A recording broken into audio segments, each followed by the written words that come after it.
Hello everyone, welcome back to our YouTube channel. আমার with বঙ্গকন্যা YouTube চ্যানেলে সবাইকে স্বাগত জানাই। আজকে আমার এই ভিডিওতে থাকবে সিকিম ভ্রমণের সম্পূর্ণ তথ্য। সিকিম ভ্রমণটি করতে হলে আপনারা কিভাবে প্ল্যান করবেন, কতদিনের জন্য আপনারা প্ল্যান করবেন, কিভাবে যাবেন, এখানে আসার বেস্ট টাইম কখন, সব কিছুই থাকবে আজকে আমার এই ভিডিওতে। তো চলো ভিডিওটি শুরু করা যাক। ভিডিওটি শুরু করার আগে যারা এখনও পর্যন্ত আমার ইউটিউব চ্যানেলটিকে সাবস্ক্রাইব করোনি, ঝটপট গিয়ে সাবস্ক্রাইব করে দিও আর পাশে থাকা বেল আইকনে প্রেস করে দিও, যাতে সবার আগে তোমাদের কাছে নোটিফিকেশন গিয়ে পৌঁছায়। আর তোমাদের এই একটি সাবস্ক্রাইব আমাকে আরও মোটিভেট করে। আর আমার ইউটিউব চ্যানেলে বেনারস ভ্রমণ নিয়ে একটি ভিডিও করা হয়েছে, যারা এখনও পর্যন্ত দেখোনি ওপরের আই বাটনে আমি দিয়ে দেব, তোমরা চেক করে নিও এবং ডেসক্রিপশন বক্সের লিঙ্কটা দিয়ে দেব, তোমরা দেখে নিও। আমরা সিকিম ট্যুরটি করেছিলাম এ বছরের মার্চ মাসে। যারা ভাবছো যে সিকিম ঘুরতে যাবে তাদের জন্য কিন্তু খুবই হেল্পফুল হবে এবং তোমাদের বন্ধু বান্ধবদের সাথেও শেয়ার করে দিও। আমাদের এই ভ্রমণ পর্বটি প্ল্যান করা হয়েছিল 8 রাত্রি 9 দিনের জন্য। এবারে তোমরা তোমাদের মতন ট্যুর প্ল্যানটি সাজিয়ে নিও। আমাদের যাত্রাপথ শুরু হয়েছিল শিয়ালদা স্টেশন থেকে। শিয়ালদা স্টেশন থেকে নিউ জলপাইগুড়ি স্টেশনে যাওয়ার জন্য প্রচুর ট্রেন রয়েছে। আমি এই ভিডিওর স্ক্রিনে ট্রেনের নাম এবং টাইম টেবিলটি দিয়ে দেবো, তোমরা পজ করে দেখে নিও। আমরা শিয়ালদা থেকে উত্তরবঙ্গ এক্সপ্রেস করে নিউ জলপাইগুড়িতে গেছিলাম, যেটা ছাড়ে শিয়ালদা স্টেশন থেকে সন্ধ্যে 7:40 এবং পৌঁছায় তার পরের দিন সকাল 6:20 স্লিপারে ট্রেনের টিকিটের দাম পড়বে 330 টাকা করে। এনজেপি স্টেশনে নেবে তোমরা বাইরে বেরিয়ে দেখতে পাবে অনেক ট্যুরিস্ট গাড়ি রয়েছে, যারা সিকিমে নিয়ে যায় এবং দার্জিলিংয়ে নিয়ে যায়। আমরা ফ্যামিলি ট্যুর করেছিলাম। তোমরাও যদি ফ্যামিলি ট্যুর করে থাকো তাহলে প্রতিজন কম খরচের মধ্যেই তোমরা সিকিম ট্যুরটি করে নিতে পারবে। আমরা এনজেপি থেকে গ্যাংটক গেছিলাম বোলেরো গাড়ি করে, যেটা ভাড়া নিয়েছিল 3000 টাকা। সিজন ওয়াইজ প্রাইসের দাম কিন্তু ওঠে নামে। এনজেপি থেকে গ্যাংটকে আসতে তোমাদের মোট সময় লাগবে 6 ঘন্টা। আর সিকিমে আসার জন্য বেস্ট টাইম হলো আগস্ট থেকে নভেম্বর আর মার্চ থেকে মে মাস পর্যন্ত। গ্যাংটকে তোমরা প্রচুর হোটেল পেয়ে যাবে। যারা ভাবছো যে এনজি রোডের সামনেই তোমরা হোটেলে থাকবে, তাদের কাছে হোটেলের প্রাইসটা একটু বেশিই পড়ে যাবে। আর তোমরা যদি এমজি রোড থেকে একটু দূরে থাকো তাহলে তোমাদের সেই হোটেলের প্রাইসটা একটু কমে যাবে। আমরা যেমন ছিলাম হোটেল রেড চেরি, যেটা এমজি রোড থেকে মাত্র 5 মিনিটের হাঁটা রাস্তা ছিল। এই হোটেল রেড চেরির কন্ট্যাক্ট নাম্বার এবং অ্যাড্রেসটা আমি ওপরে স্ক্রিনে মেনশন করে দিয়েছি, তোমরা পজ করে দেখে নিও। আমরা যে হোটেলে ছিলাম সেখানে ব্রেকফাস্ট, লাঞ্চ, ডিনারের সুব্যবস্থা ছিল। এছাড়াও তোমরা এমজি রোডের ওপরে অনেক স্ট্রিট ফুড পাবে, সেখান থেকেও তোমরা খাবার কিন্তু ট্রাই করতে পারো। আমরা যেভাবে ট্যুর প্ল্যানটি করেছিলাম সেটাই তোমাদের এবারে আমি এই ভিডিওতে বলবো। প্রথম দিন তোমাদের এতটাই জার্নি হবে যে তোমরা কিন্তু আর অন্য কোনো জায়গায় ট্যুর করতে পারবে না। ওই দিনে তোমরা হোটেলে লাঞ্চটা সেরে একটু রেস্ট নিয়ে বেরিয়ে পড়তে পারো এমজি রোডের উদ্দেশ্যে। একটু এগিয়েই তোমরা দেখতে পাবে একটা মার্কেট রয়েছে, ওখান থেকে তোমরা কিছু শীতের পোশাক কেনাকাটি করে নিতে পারো। আমরা যেমন যেই ভুলটি করেছিলাম সেই ভুলটি যাতে তোমরাও না করো সেই উদ্দেশ্যে এই ভিডিওটি বানানো। এমজি রোডের আশেপাশে এবং এমজি রোড থেকে একটু এগিয়ে মার্কেটে তোমরা দেখতে পাবে অনেক ট্রাভেল এজেন্সি রয়েছে, যারা north Sikkim, Nathula pass, Changu lake, Pelling এসব ট্যুর করায়। আমরা সেখানে গিয়েও কথাবার্তা বলেছিলাম। সেখানে গিয়ে আমাদের কথাবার্তা শুনে মনে হয়েছিল যে এখানে খরচাটা একটু বেশি হবে। তো তোমরা গ্যাংটকে যেই হোটেলে থাকবে সেই হোটেলের ম্যানেজারের সঙ্গে কথাবার্তা বললেই ম্যানেজারই তোমাদের ট্যুর প্ল্যানটি করিয়ে দেবে। এতে খরচাটাও অনেকটাই কম পড়বে। তাহলে ডে 1এই তোমরা প্ল্যান করে নাও যে ডে 2তে তোমরা পুরো নর্থ সিকিমটা ট্যুর করবে। নর্থ সিকিমের জন্য পারমিট লাগে। এই নর্থ সিকিমটা পুরো ঘুরতে গেলে তোমাদের সময় লাগবে 2 রাত্রি 3 দিন। কেউ কেউ শুধু লাচুংটা ট্যুর করে, আবার কেউ কেউ শুধু লাচেনটা ট্যুর করে। আমরা লাচুং লাচেন দুটোই ট্যুর করেছিলাম। নর্থ সিকিমের জন্য তোমাদের আলাদা প্যাকেজ করতে হবে। এই প্যাকেজে থাকবে লাচুংয়ের ইয়ামথাম ভ্যালি আর লাচেনের গুরুদাম্মাল লেক। তো ডে 1-এ তোমরা তাড়াতাড়ি ডিনারটা কমপ্লিট করে শুয়ে পড়বে, কারণ ডে 2-তে তোমাদের বেরাতে হবে নর্থ সিকিমের উদ্দেশ্যে। গ্যাংটক থেকে লাচুংয়ের দূরত্ব 103 কিলোমিটার। যেতে তোমাদের সময় লাগবে 3 ঘন্টা 35 মিনিটের মতো। লাচুংয়ের উদ্দেশ্যে যাওয়ার পথে তোমরা দেখতে পাবে 7 সিস্টার ফলস। গাড়িটি একটা জায়গায় থামবে যেখানে তোমরা দুপুরের লাঞ্চটি করে নিতে পারবে। আমাদের লাচুং যেতে প্রায় রাতই হয়ে গেছিল, কারণ মাঝে গাড়িটা একটুখানি খারাপ হয়ে যাওয়ায় ওখানে সময়টা চলে গেছিল। লাচুংয়ে তোমাদের শুধুমাত্র ইয়ামথাম ভ্যালিটাই ট্যুর করাবে, যেটা প্যাকেজের মধ্যেই আছে। এছাড়াও তোমরা যদি 0 পয়েন্টটা ট্যুর করতে চাও, তার জন্য তোমাদের এক্সট্রা পে করতে হবে। আমরা কিন্তু পার পার্সন পে করেছিলাম 500 টাকা করে। ডে 3-তে আমরা লাচুংয়ের হোটেল থেকে, যেহেতু 0 পয়েন্টের উদ্দেশ্যে গেছিলাম, তার জন্য আমাদের ভোর 4টের সময় উঠে তৈরি হতে হয়েছিল। আর আমি বলবো, যারা নর্থ সিকিমটা ট্যুর করছো অবশ্যই লাচুংয়ের 0 পয়েন্টটা এক্সপ্লোর করো। জাস্ট অসাধারণ, কারণ এতটাই স্নো ছিল তোমাদেরকে আমি বলে বোঝাতে পারবো না। এখানে এসে তোমরা বরফ নিয়ে অনেক খেলাধুলা করতে পারবে, তোমাদের অনেক আনন্দ হবে। এত বরফ আমরা 0 পয়েন্টে পেয়েছিলাম, আমরা কাশ্মীরেও এত বরফ পাইনি। আমরা যখন 0 পয়েন্টে গেছিলাম তখন ইয়ামথাম ভ্যালি হয়ে গেছিলাম। 0 পয়েন্ট থেকে আসার পথে আমরা ইয়ামথাম ভ্যালিটা পুরোটা ঘুরে নিয়েছিলাম।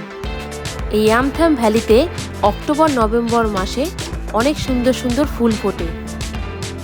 ইয়ামথাম ভ্যালি ট্যুর করে আমরা চলে এসেছিলাম লাচুংয়ের হোটেলে।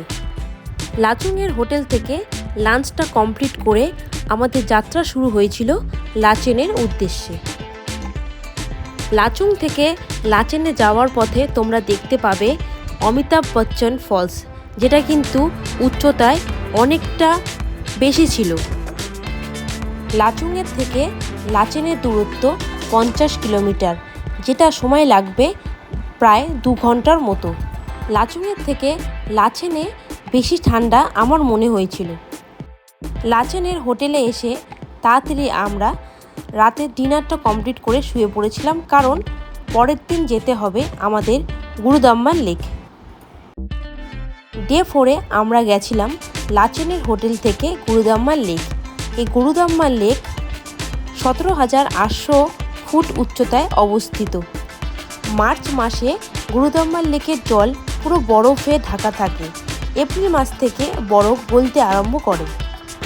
তোমরা যদি অক্টোবর-নভেম্বর মাসে আসো, তাহলে এই গুরুদাম্মাল লেকের জলই তোমরা দেখতে পাবে পুরো স্বচ্ছ এবং নীল।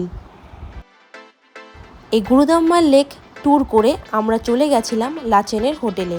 লাচেনের হোটেল থেকে লাঞ্চ কমপ্লিট করে আবার আমরা চলে গেছিলাম গ্যাংটকের সেই হোটেলে, যেখানে আমরা ডে 1-এ ছিলাম। লাচেনেও 0 পয়েন্টের মতো একটা স্পট আছে, যেটা কালা পাথার নামে পরিচিত। এখানেও 0 পয়েন্টের মতো তোমাদের এক্সট্রা পে করতে হবে।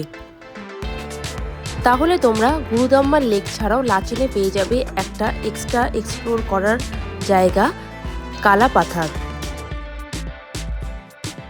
লাচেন থেকে গ্যাংটকের দূরত্ব 124 কিলোমিটার, যেখানে সময় লাগবে 4.5 ঘন্টার মতো। আমাদের গ্যাংটকের সেই হোটেলে আসতে আসতে রাত হয়ে গেছিল। নর্থ সিকিম ট্যুর করলে একটু বেশি জার্নি হয়, তাই রাতে আমরা তাড়াতাড়ি করে ডিনারটা কমপ্লিট করে শুয়ে পড়েছিলাম। ডে 5-এ আমরা ট্যুর করেছিলাম গ্যাংটকের সাইট সিন। গ্যাংটকের সাইট সিনগুলো আপনারা কোনো লোকাল গাড়ি ভাড়া করে সাইট সিনটা করতে পারেন। এখানে আপনাদের অনেকগুলো স্পট দেখাবে, যেমন গণেশ টক, হনুমান টক, Tashi view point, Gonjang monastery, বাকথাং waterfalls, ডোডরুল চোট্টেন ইত্যাদি। এর মধ্যে কিছু কিছু স্পট বন্ধ থাকায় আমাদের কিন্তু দেখা হয়ে ওঠেনি। সুতরাং আপনারাও যখন গ্যাংটকের সাইট সিনগুলো ট্যুর করবেন, কটা স্পট আপনাদের ঘুরে দেখাবে সেগুলো সব কিছু জেনেই আপনারা তারপর টাকা পে করবেন। গ্যাংটকের সাইট সিন করতে করতে আপনারা মাঝে লাঞ্চটা সেরে বাকি সাইট সিনগুলো করতে পারেন। লাস্টে আপনারা গ্যাংটকের রোপওয়েটা অবশ্যই ভিজিট করবেন। আমার রোপওয়ে চড়ার এক্সপিরিয়েন্সটা দারুণ ছিল। এছাড়াও আপনারা বাংথাং ফলসের সামনে জিপ লাইন করার ব্যবস্থা পাবেন। আপনারা কিন্তু 100 টাকা দিয়ে জিপ লাইনটা করে নিতে পারেন। ওই দিন রাতে আপনারা শপিং করার জন্য হাতে রাখতে পারেন। আমরা ডে 5-এ রাতে গ্যাংটক থেকে কিছু শপিং করেছিলাম এবং ওখানকার স্ট্রিট ফুডও ট্রাই করেছিলাম। ডে 6-এ আমাদের প্ল্যান ছিল ইস্ট সিকিমটা ট্যুর করা। ইস্ট সিকিমে আপনাদের পড়বে নাথুলা পাস, যেখানে ইন্ডো চায়না বর্ডার রয়েছে। এখানে আপনাদের অবশ্যই পারমিট লাগবে। পারমিটের জন্য আধার কার্ডটা আপনারা অবশ্যই ক্যারি করবেন। ইস্ট সিকিম ট্যুরটাও আপনাদের একটা প্যাকেজের মধ্যেই করতে হবে, যেখানে থাকবে নাথুলা পাস, বাবা হরভজন সিং মন্দির, ছাঙ্গু লেক। এছাড়াও আপনারা যদি ইস্ট সিকিমের জুলুকটা ঘুরতে চান তাহলে আপনাদের একদিন ইস্ট সিকিমে আপনাদের স্টে করতে হবে। জুলুক থেকে আপনারা পুরো ইস্ট সিকিমের সিল্ক রুটটা দেখতে পাবেন। জুলুকটা আমাদের ঘোরা হয়ে ওঠেনি, আমরা শুধু ঘুরেছিলাম এই 3টে জায়গায়। প্রথমেই আপনারা চলে যাবেন নাথুলা পাস, যেখানে রয়েছে ইন্ডিয়া এবং চায়নার বর্ডার। এই নাথুলা পাস যাওয়ার সময় আপনারা ছাঙ্গু লেক এবং বাবা হরভজন সিং মন্দির ফেলে আপনাদের এগিয়ে যেতে হবে। নাথুলা পাসে আপনাদের আর একটা নতুন অভিজ্ঞতা হবে। এখানেও নর্থ সিকিমের 0 পয়েন্টের মতো বরফ পড়ে আর ঠান্ডা চরম পরিমাণে। নাথুলা পাসে আপনারা পুরো দেখতে পাবেন ইন্ডিয়া এবং চায়নার বর্ডার, যেখানে ইন্ডিয়ার পতাকাও আছে এবং চায়নার পতাকাও আপনারা দেখতে পারবেন। নাথুলা পাস থেকে আমরা তারপর গেছিলাম বাবা হরভজন সিং মন্দিরে, যেখানে রয়েছে বাবা হরভজন সিংয়ের স্মৃতি। বাবা হরভজন সিং মন্দির থেকে আপনারা দূরে দেখতে পারবেন একটা মহাদেবের সাদা মূর্তি, সেটা হলো ভূতনাথ টেম্পল। এখানেও আপনাদের কিন্তু পায়ে হেঁটে যেতে হবে। পাশ দিয়ে বয়ে যাচ্ছে একটা সুন্দর ঝর্ণা। তারপর আমরা চলে গেছিলাম ছাঙ্গু লেকে। ছাঙ্গু লেকের জল ছিল পরিষ্কার এবং স্বচ্ছ। ছাঙ্গু লেকে জল বরফে ঢাকা ছিল না। এই ছাঙ্গু লেকেও আপনারা রোপওয়ে করতে পারেন, কিন্তু আমাদের সেরকমভাবে রোপওয়েটা চড়া হয়ে ওঠেনি। ডে 7-এ আমাদের প্ল্যান করা হয়েছিল গ্যাংটক থেকে পেলিংয়ে যাওয়ার জন্য। তার জন্য আপনাদের আগের দিন ইস্ট সিকিমটা ঘুরে তাড়াতাড়ি হোটেলে এসে ডিনারটা কমপ্লিট করে আপনাদের শুয়ে পড়তে হবে। কারণ ডে 7-এ আপনারা যত তাড়াতাড়ি গ্যাংটকের হোটেল থেকে বেরিয়ে পড়তে পারবেন, তত তাড়াতাড়ি আপনারা পেলিংয়ে গিয়ে পৌঁছাতে পারবেন। আমরা পেলিংয়ের প্যাকেজটা করেছিলাম গ্যাংটক থেকে পেলিং যাওয়ার, পেলিং থেকে ঘুরে ওখান থেকে পুরো ডাইরেক্ট এনজিপিতে যাওয়ার জন্য। এই পেলিং যাওয়ার জন্য আপনাদের গ্যাংটক থেকে নামচি হয়ে রাওয়াংলা হয়ে আপনাদের পেলিংয়ে যেতে হবে। পেলিংটা পড়বে আপনাদের সিকিমের পশ্চিম দিকে। নামচিতে আপনারা দেখে নিতে পারেন 4 ধাম বা সিদ্ধেশ্বরা ধাম। এই 4 ধামে আপনাদের এন্ট্রি ফিস লাগবে পার পার্সন 50 টাকা। এখানে আপনারা দেখতে পারবেন 4 ধাম, যেখানে রয়েছে রামেশ্বরা ধাম, জগন্নাথপুরী ধাম, দ্বারকা ধাম, বৈদ্রীনাথ ধাম। এছাড়াও রয়েছে সাই টেম্পল আর মহাদেবের 12টা জ্যোতির্লিঙ্গ। বড় এই শিব মূর্তিটির নিচেই রয়েছে শিব মন্দির, যেখানে আপনারা দেখতে পারবেন মহাদেবের নটরাজ মূর্তি। 4 ধাম ঘোরা হয়ে গেলে এবার আপনারা নামচি থেকে চলে আসুন রাওয়াংলা। রাওয়াংলাতেই রয়েছে বুদ্ধ পার্ক। এই বুদ্ধ পার্কেও এন্ট্রি ফিস লাগবে পার পার্সন 50 টাকা করে। এই বুদ্ধ পার্কে আপনারা দেখতে পারবেন গৌতম বুদ্ধের বড় একটা মূর্তি, এর ভেতরেই রয়েছে ছোট একটি মন্দির। রাবাংলার এই বুদ্ধ পার্কের পাশেই রয়েছে বাঙালিয়ানা খাবারের হোটেল। এখান থেকে আপনারা লাঞ্চটা সেরে বাকি পথটা আপনারা পৌঁছে যান পেলিংয়ের উদ্দেশ্যে। পেলিং পৌঁছাতে আমাদের অনেকটা রাত হয়ে গেছিল, কারণ মাঝে রাস্তার কাজ ঠিক হচ্ছিল, সেই জন্যে অনেকটা দেরি হয়ে গেছিল। আমরা ছিলাম নাকু পেলিংয়ের একটি রিসর্টে। এই নাকু পেলিংয়ের রিসর্টের নাম এবং ফোন নাম্বার আমি ভিডিওর ওপরে স্ক্রিনে দিয়ে দিলাম, তোমরা পজ করে দেখে নিও। রাতে এতটা দেরি হওয়ায় রিসর্ট থেকে আমরা কোনো কিছু দেখতে পাইনি। পরের দিন সকালবেলায় রিসর্ট থেকে ভিউটা দেখে আমাদের চরম ভালো লাগছিল। আগের দিন রাতেই আমাদের এই রিসর্ট থেকেই ডিনারটা দেয়া হয়েছিল। ডে 8-এ প্ল্যান করা হয়েছিল পেলিংয়ের সাইট সিন ঘুরে দেখার জন্য। এই নাকু পেলিংয়ের রিসর্টগুলো ছিল কাঠের তৈরি, সুতরাং ঠান্ডাতে ভালোই ছিল। আমাদের পেলিংয়ের ফার্স্ট ডেস্টিনেশন হলো খেচুপুরি লেক। এই খেচুপুরি লেকে আগে ভেতরে ঢুকতে দেওয়া প্রবেশ ছিল, এখন কিন্তু খেচুপুরি লেকের ভেতর ঢুকতে দেয় না। তোমরা শুধুমাত্র খেচুপুরি লেকটা বাইরে দিয়ে তোমরা দেখতে পারবে। খেচুপুরি লেকে এন্ট্রি ফিস লাগে 10 টাকা করে প্রতিজন।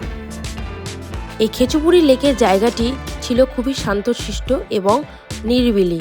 আশা করি তোমাদের খুবই ভালো লাগবে। খেচুপুরি লেক থেকে এবার আপনারা চলে আসতে পারেন চেনরেজিক সিংখাম, যেটা স্কাইওয়াক নামে পরিচিত আছে। এই স্কাইওয়াকে প্রবেশ মূল্য প্রতিজন 100 টাকা করে। এখানে রয়েছে চেনরেজিকের 137 ফুট লম্বা মূর্তি, যা বিশ্বের প্রথম লম্বা এই মূর্তি। এখানে যে স্কাইওয়াকটি রয়েছে এটা ভারতের প্রথম স্কাইওয়াক।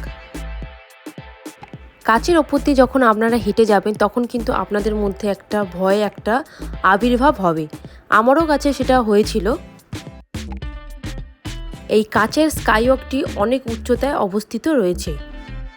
স্কাইওয়াকটি ঘুরে এরপর আমাদের পেলিংয়ে হোটেলে যেতে হয়েছিল।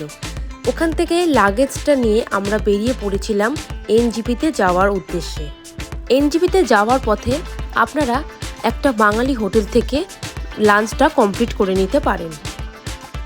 এনজিপি স্টেশন থেকে শিয়ালদা স্টেশনে আমরা বাড়ি ফিরেছিলাম পদাতিক এক্সপ্রেস করে, যেটা রাত্রির 8:40 নাগাদ এনজিপি থেকে ছাড়ে, আর পরের দিন সকালে শিয়ালদাতে আপনাদের পৌঁছে যাবে সকাল 6:45 নাগাদ। এটাই ছিল আমার আজকের সিকিম ভ্রমণের সম্পূর্ণ তথ্য এবং বিবরণ, যেটা 8 রাত্রি 9 দিনে আমরা কমপ্লিট করেছিলাম। আশা করি এই ভিডিওটি দেখে অবশ্যই তোমাদের হেল্পফুল মনে হয়েছে।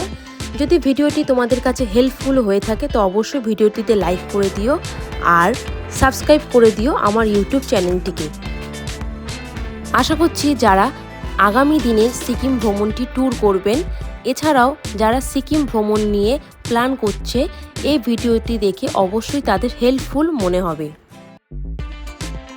যাদের সিকিম ভ্রমণের ট্যুরটি দেখে মনে প্রশ্ন থাকবে অবশ্যই আমাকে কমেন্ট করে জানাবে, আমি দ্রুতই উত্তর দেওয়ার চেষ্টা করব। আজকের মতো ভিডিওটি আমি এখানে শেষ করছি। দেখা হবে আবার একটা নতুন কোনো ভিডিওতে। ততক্ষণে টাটা। তোমরা সুস্থ থেকো, ভালো থেকো এবং অবশ্যই আমাকে সাপোর্ট করো এবং আমার ইউটিউব চ্যানেলটিকে সাবস্ক্রাইব করে দিও।